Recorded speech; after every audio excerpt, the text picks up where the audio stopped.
All right, so let me try and then recap today's lesson for you.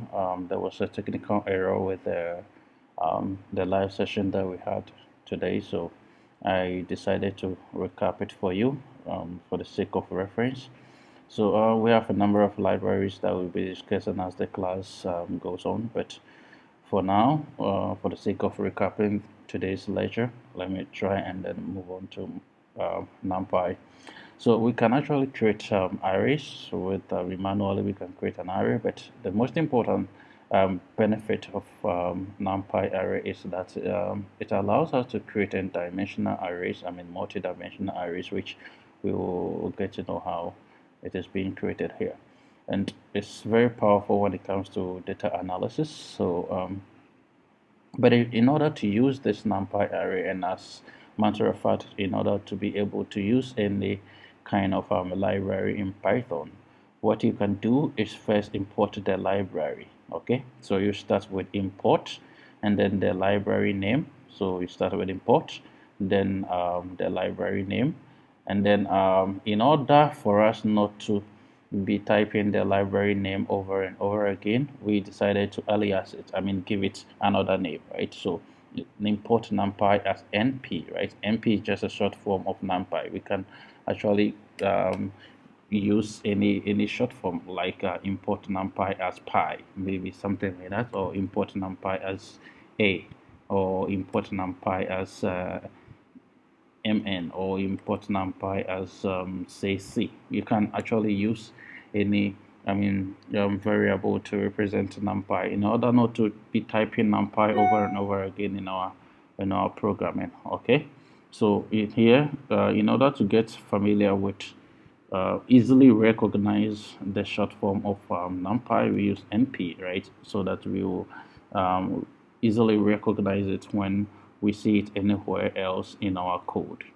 All right, so we import numpy as np.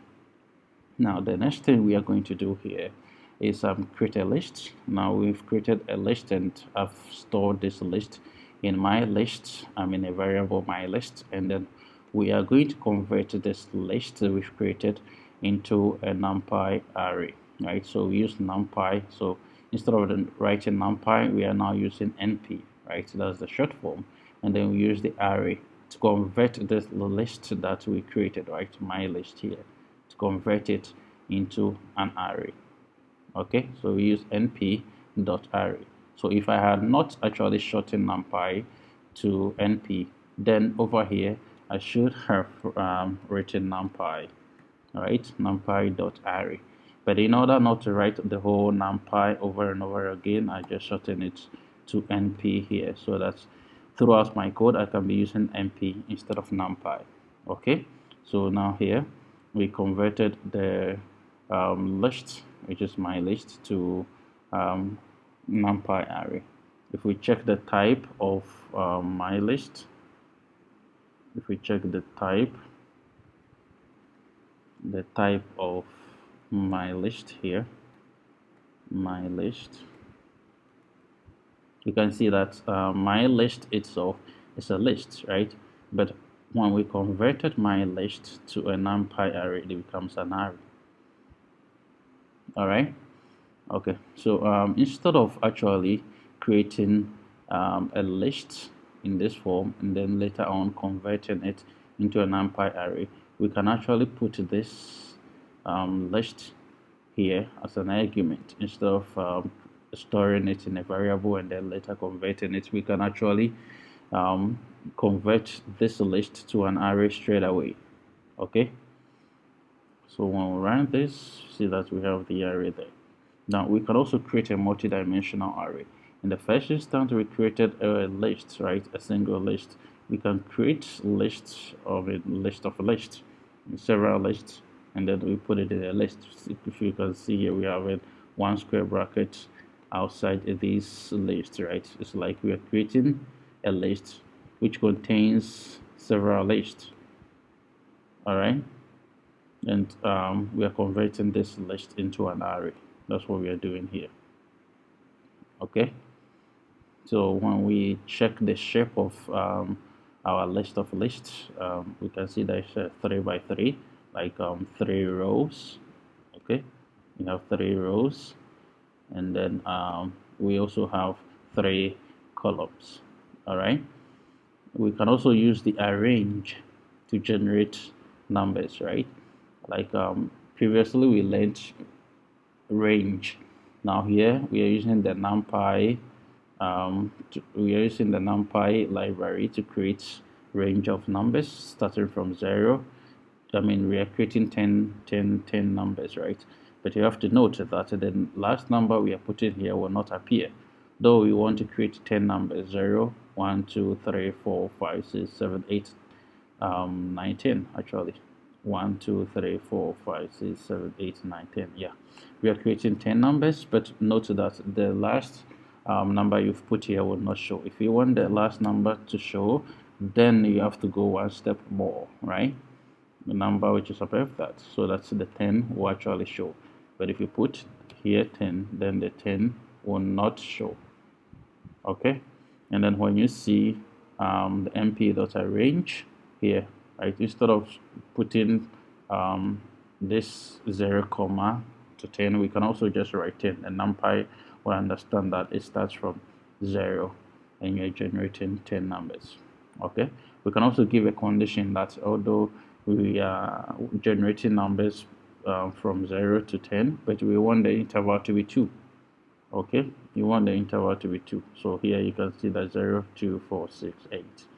All right, then we can also use np.zeros to generate array of zeros, right? You can generate an array of zeros by using the zeros function here. So if you see the output that we have here, we have generated zeros throughout. Okay, we can also use the ones to generate ones. Okay, and here note that we are also reshaping these ones to a 3 by 3 array. Okay, 3 columns. All right, 3 columns. I mean 3 rows here, 3 rows here, 3 rows here, and then we have 3 columns. Okay, and this is one interesting one that you should keep your eye on, because we can use the I function to generate actually a 10 by 10 array, right? With a 10 by 10 array, and then just keep your eye on the diagonals. You can see that for the diagonals we have 1, 1, 1, 1, 1, 1, 1, 1, 1, 1 at the diagonals, right? That's what the eye can also do for us. Now let's go to this one here. Like we explained earlier on, we are generating in this case we are generating 50 numbers, and we want the intervals to be 2. Okay, so if you see the output here from 0 to 48, the last will not come because 48 plus 2 will give you 50. Okay, so it will not give this 50, but if you want this 50 to appear, then you should give it say 60. I mean, this part should be 60, so that the 50 will actually come. Okay, okay, if you give it 60 to be like this, I mean it should rather be 52, right? Yeah, so that the 50 will come, but in this case we would just want to generate 50 numbers. Okay, if we check, the length of this is 25. Now we can reshape this. You see, this is also a one-dimensional array. Okay, one-dimensional array. We can reshape this to a 5 by 5 array. Okay, using the reshape function, we can reshape it to a 5 by 5 array, and you can see here that we have 5 rows. We have 5 rows. Okay, and then we have 5 columns. All right, then we have 5 columns. We can also use the Linspace to also generate evenly spaced numbers. In this case it will be in the form of decimals, but you can generate as many numbers between two points, like in this case 0. Between 0 and 7 we are generating 10 numbers. Okay, and all these numbers are random numbers. All right, if we generate this, see what we have. If we run it again, give us different values. All right, Now, if we see the length of this is 0, the length is 10, okay? Now we can resize this into a 5 by 2. And here you have to also keep an eye of it. Whatever resizing that you are using here, it should be a multiple of 10. If you multiply the numbers that you have here, 5 times 2, you should get 10.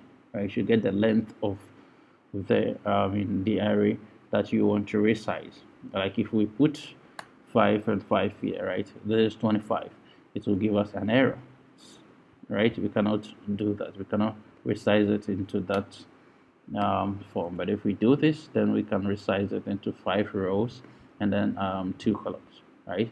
5 by 2. Now what I want you to do is to check the difference between resize and then reshape. All right, now let's consider generating some random values. Right now in NumPy you can use the np.random.rand to generate random values. Okay, you can use the random.rand to generate some random values.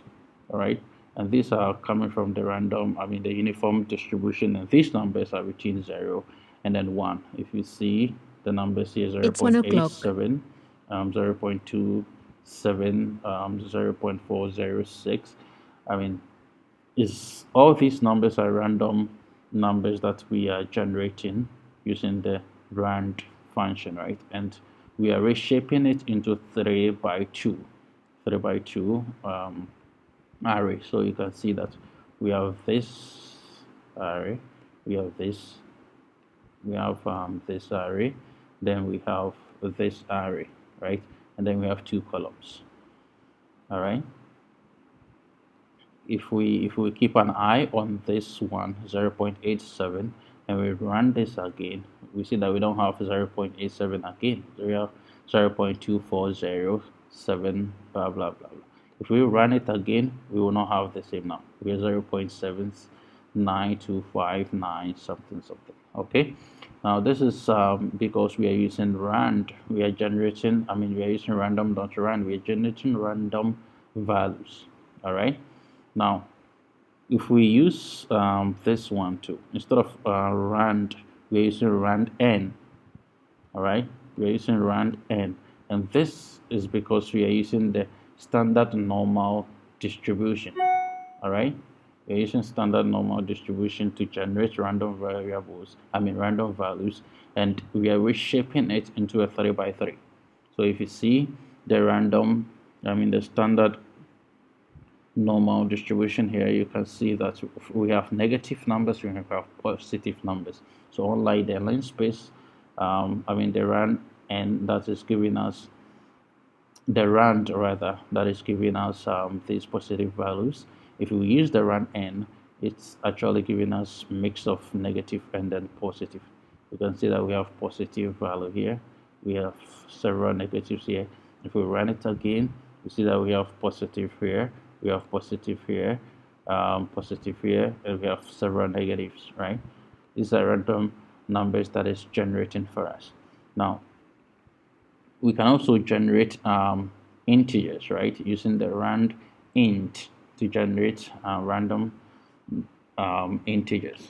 All right, from numbers between 4 and then 15, we are generating 10 numbers which are between 4 and then 15. It will not go below 4, it will not go beyond 15. All right, and 10 numbers.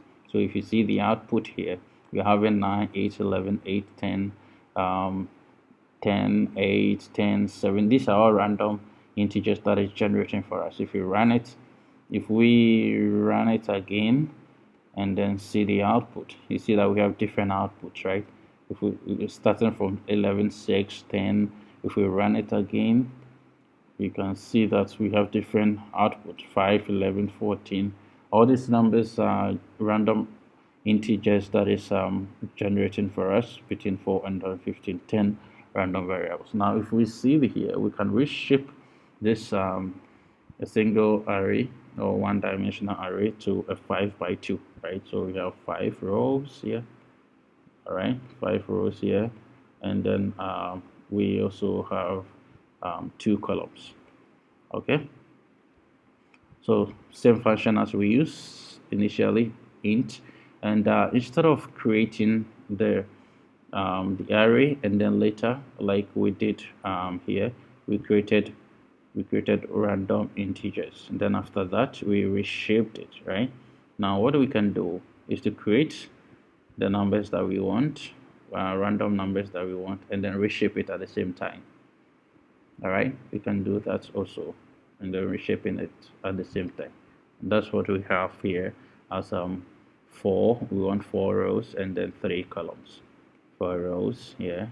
All right, 4 rows, and then you can see that we also have 3 columns here.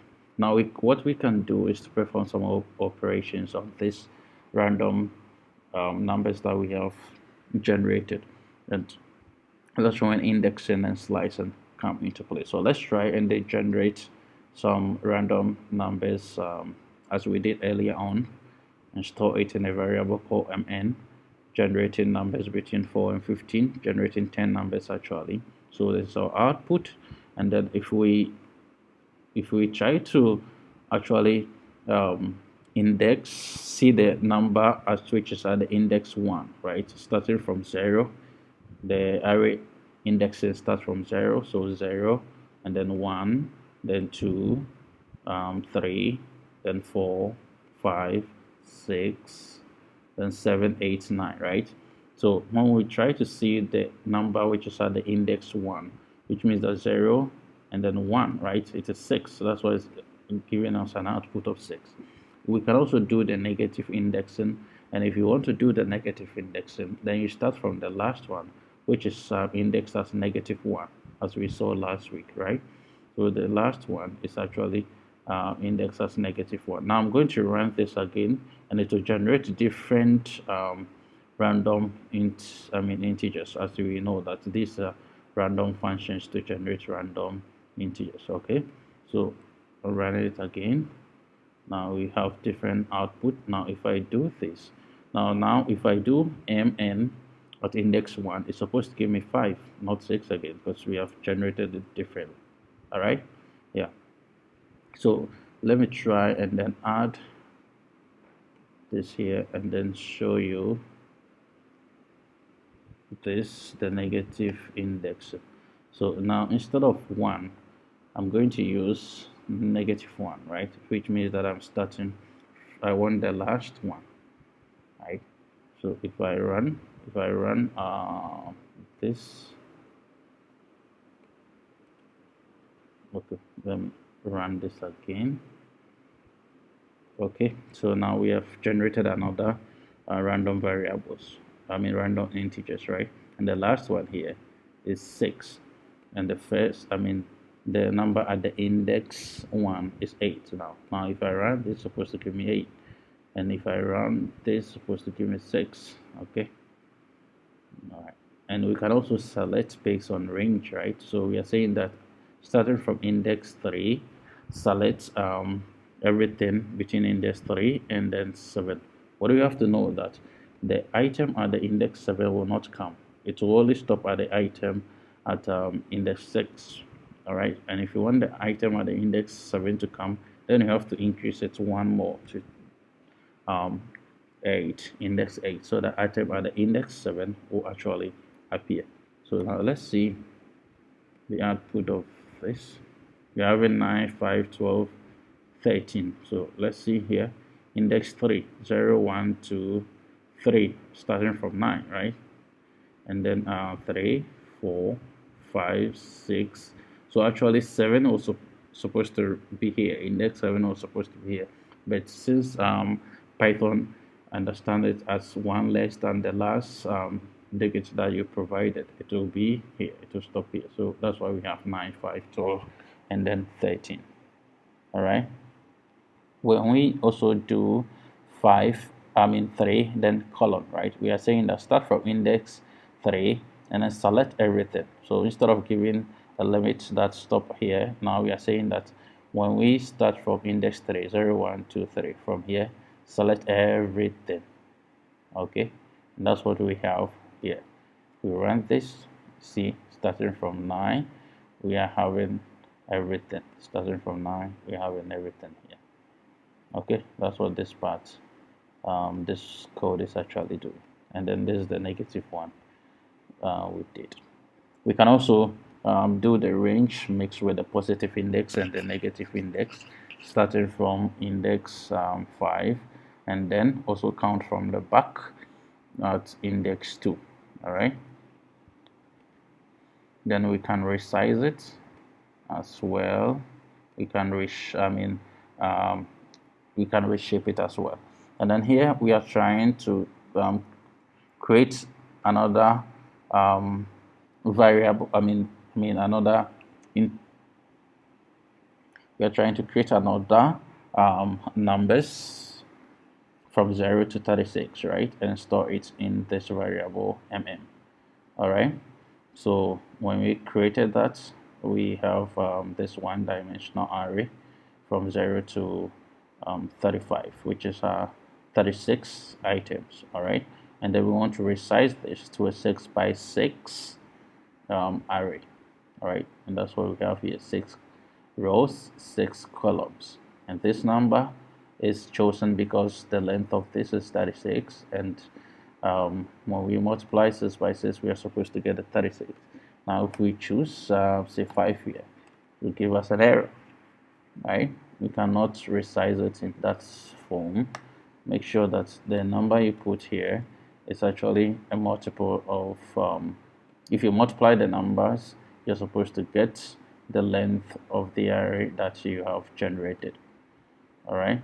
So now if we run this, to give us the 6 by 6 array. In the same way, we can also use the indexing to select items. Now what we are doing here is that the second index, the second row, right? Now 0, 1, 2, this is the second row, okay? And then the third column, index of the third column, right? So 0, 1, 2, and then 3, right? So what is their meeting point? This is the second one, and then this one, right? So 15, that's why we have in 15 here. This is their meeting point. That's what we are selecting here. We can also use select the whole row, which is 0, 1, 2, 3, 0, 1, 2, 3, 4, right? This index here, this row here. And then we can also select between the column index 2, and then the range of column index 2 and the column index 5. All right. So when we do that, when we see the row index 4, 0, 1, 2, 3, 4 here, and the column 0, 1, 2, this part, all the way to 3, 4, 5. Okay. So where do they meet? From this part. Okay, what we have done here is that we have actually manipulated this data right from the beginning here. We have manipulated this data from the beginning. That's why I am having this kind of 25, 25, 25. If you remember it in the class, we casted all the numbers that were greater than, like we selected the numbers. We did this kind of operations on this data, that we selected the numbers that were greater than 25, and we replace all the numbers with 25, right? That's why we have this data to be 25, 25, 25, 25 here. Okay, that's why we have this output to be different from what we are seeing here.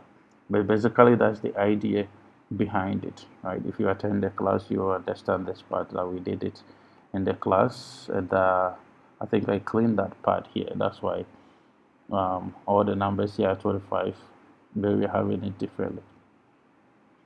As such, I can also run this, and then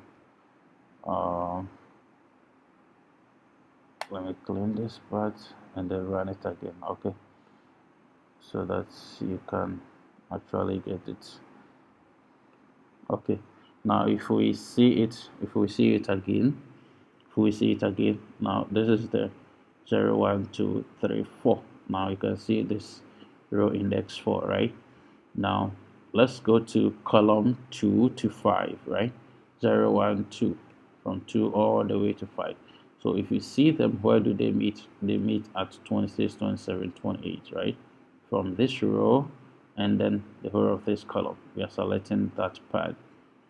Okay, we can actually do select only this part, so that from the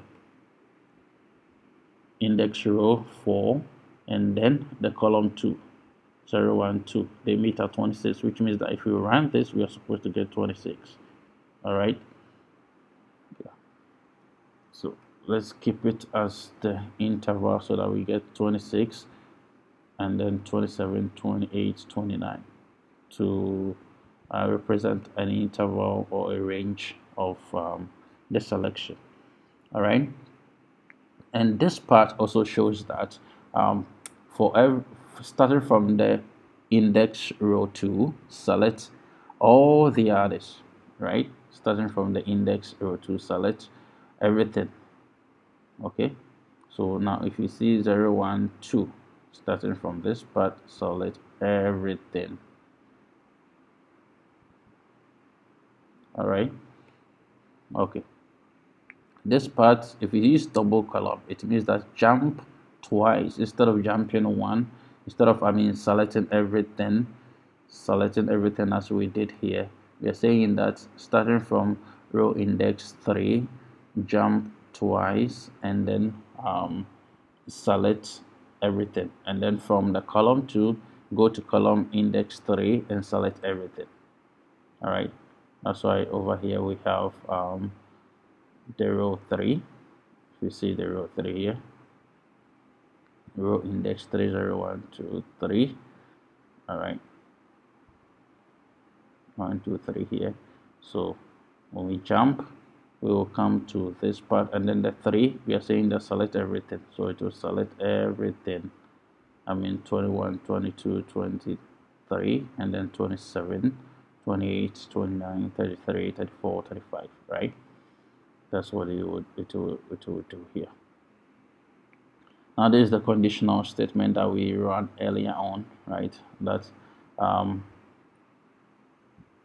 for the array that we have created, right, select all the numbers that are greater than 25. So if we run this, we see that from all the numbers that are greater than 25, if you see here, we have 26, 27, 28, 29, 30, 31, 32, 33, 34, 35, and then 30, yeah, up to 35, right? So it will select every number which is greater than 25. Okay, and this part is saying that for all the numbers that are greater than 25, replace all those numbers with 25. That's why we see all the numbers that are greater than 25, we are replacing all of them with 25. Okay, and then after that, we can also perform the indexing as well. All right, the next thing that we can do is to create a copy of it. Right? Instead of dealing with our original array that we created, right? We created an array, then we store the array in right? We generated an array, we stored it in Now what we can do is to create a copy of that by storing this a section of it. So here we are slicing some of it, right, and then storing it in mm1. Okay, so if we run mm1, this is the part that we slice from the whole array that we created. Okay, and then we store it in mm1. So now we can deal with mm1 without messing up with our original data, which is in Okay, now the alternative method that we can use is to use the dot copy, right? So we can create a copy of by using dot copy and then store it in another variable. Now this variable that we created is also the same as the but in this case we can manipulate the underscore copy without messing up our original data, which is an All right. So when we come here, we can say that, okay, for all the numbers that are greater than 5, replace them with 5. Okay. Now this operation, we are doing it in the underscore copy, right? The copy that we created. We are doing it in that one. And our original data still remains intact. Now we are replacing all the numbers that are greater than 5 with 5. Okay, so if we see here all the numbers that are greater than 5, if you see the copy that we created, we have several numbers that are greater than 5, starting from 6, 7, 8, 9, 10, 11, all the way to 25. Now, I mean, this one is also manipulated by the original one that we have here, the original one that we generated here, yeah, starting from 6 all the way to 35, right? Now what we are saying is that for all those numbers that are greater than 5, replace them with 5. That's why we have 5, 5 all over here. Okay. Now after doing that, if we compare it with our original array that we created, which is right? The still remains intact. The 5 has not, this 5, 5 thing that we did has not affected our original data. We still have our original data intact, but the copy that we created, we can now manipulate it. We can now manipulate it, as you can see that we've replaced all the numbers that are greater than 5 with 5 here. All right. Now let me show you a typical example in a data frame. Right now, we are loading this data, which is olympic.csv. It's a data set on cargo. We load it by using the pandas, right? We will talk about pandas next week. So I mean in the next video, right? So we import pandas, which is another library for Python data frame, for dealing with data frame. So we import pandas as PD. Okay, and then we are using this PD to read this olympic.csv, and I'm using read underscore CSV because my data is in the CSV format.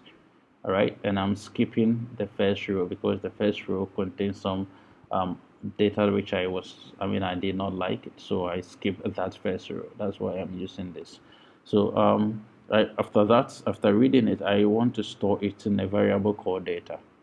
All right, so if I run that, then here I'm using data.head. I mean the variable that I stored my data in .head, just to visualize the first 5 rows of it. If we can see 1, 2, 3, 4, 5, right? So if you use the head, you can visualize the first 5. Now if you can see here that we have the country, we have country code, we have year, we have medal tally, we have unnamed 4, unnamed 5 here. All right, now what I can do is to manipulate this data that I have loaded without actually affecting the original data. So in order to deal with this data, I am storing it in another variable called data1, right? I'm creating a copy of it by using the .copy function to store it in this data1. All right, here what I'm doing is to just see one column of it, which is country, right, which contains NAN, Great Britain, China, Russia, United States. You can see all of them here. Now if I see the head of it, I mean if I want to visualize the first 5 of the copy that I have created, now data1 is a copy of the original data, right?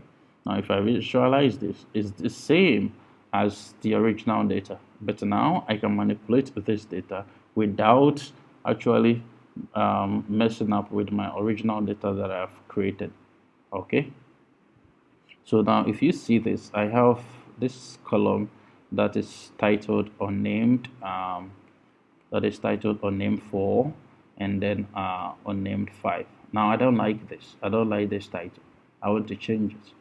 So I will change this, in the data 1, which is the copy that I've created. Now for the unnamed 4, I want to replace it with award, right? And for unnamed 5, I want to replace it with award 1. So if you can see here in data 1, the copy that I've created, right? I'm creating a list of columns that I want, and then the columns that are existing that I want to replace. So here award is going to replace unnamed 4, and then award 1 is going to replace unnamed 5. All right, now if I see the head here, I have 2 extra columns here, which is a duplicate of unnamed 4 and then unnamed 5.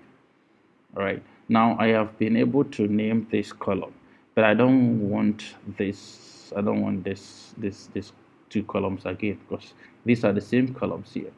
So what I can do is to drop them. By the way, you can also use the rename without making this appear again. You can use the rename function, and here I want to drop these 2 columns. So what I can do is to use the drop function. All right, to use the drop function. Now if I drop unnamed 5 and unnamed 4, right, and I'm saying that others equals 1, others equals 1 means that these columns are found in, these names are found in the columns, right? It's a column name. If I use others equals 0, it means that I'm talking about the rows. But if I use column equals 1, it means that I'm talking about, if I use others equals 1, it means that I'm talking about the columns. All right, now I'm using drop here, so I have dropped this unnamed 5 and unnamed 4. Now if you see it here, unnamed 5 and unnamed 4 are no more here. From medal tally, we are now having award and award 1. For medal tally, we're having award and award 1 instead of unnamed 4, unnamed 5 before the award and award 1. It's no more there. All right, so that is how we can actually use the copy function. Now if you see the original data that we used to have, our original data that we loaded here, right, this original data, right, is having country code, year, medal tally, unnamed 4 and then unnamed 5. Now this original data has not been changed. If we see, the copy now has been changed, right? We've renamed this columns to award and then award 1, right? But the original data is still having this, there. It's still intact. Nothing has been changed here. We've not manipulated it. All right, so if you mess up, you can still go and then pick up your original data. All right, so we can also create matrix using the NumPy array. We can create matrix by using the np.array, and then here creating tuple of arrays, a tuple of a list. Okay, you can create a tuple of a list here and then create a matrix out of it. We can also use the matrix function and create a matrix. All right, and after that we can also do some operations on it as we did for the other ones. All right, we talked about the mean and the standard deviation and the variance in the last class that we had, so you can refer to that one too, but there's nothing but just, if you want the mean of it, you can just use dot mean.